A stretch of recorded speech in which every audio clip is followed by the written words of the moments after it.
This is Diana Giles with Skyline IT Management, and in today's message of Tech Term Tuesday, I want to talk to you about ransomware. Now, you've probably heard about ransomware and you may know a little bit about it already, but I wanted to give some insight into not only what it is, but why it's important to know about ransomware when you're making your plans for disaster recovery and backup. So, first of all, what is ransomware? It is a type of malware that is distributed typically, as most breaches and malware are, through email. But not every time, but most of the time, what happens is the user clicks on the wrong thing in an email or possibly on a website, and then this type of malware, ransomware, is deployed. And what it does is it encrypts all of the data files on your device, typically a computer workstation.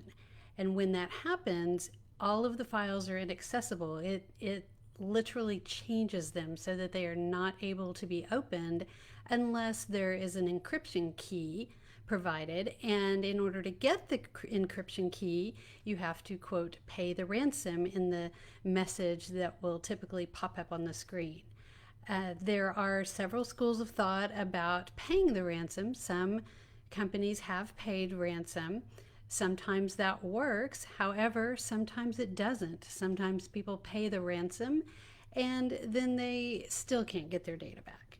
So really the best protection against ransomware is to have really good backup and disaster recovery plans in place. So that leads me to the next thing that I wanted to mention in regard to ransomware, and that is it is not necessarily good enough to have a backup. Because what can happen, depending on the type of backup you have, is your backup could get encrypted as well.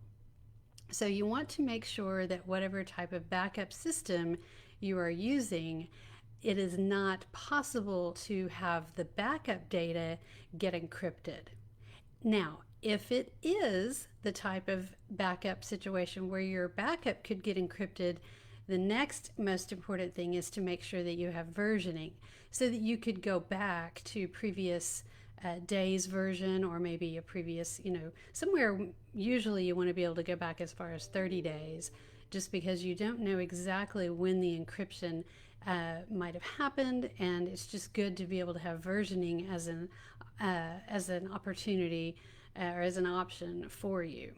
So that is one of the most critical things when you're looking at backup plans. You want to be able to either, if it's possible that your backup could get encrypted, you at least want to be able to go back to previous versions, because you're much better off being able to go back to the previous day than not being able to get your data back at all. So this is why it's critical to understand what ransomware does, and it's critical to be able to handle that through your backup recovery, because you don't really care if you it's still a hassle, but you're not going to be devastated, and your business isn't going to go through such a huge loss if you can get your previous day or even previous hours back up and running. You won't care if you've been attacked by ransomware as much.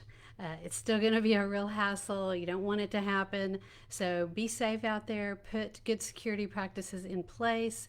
Teach your employees about good email management and password security so that these things don't happen. But I hope that you've enjoyed this Tech Term Tuesday. Be sure to comment below if there's a topic that you would like me to cover in a future message. Have a great day and stay safe and healthy out there. And I hope that your business is flourishing even in this difficult time of COVID-19. Thank you.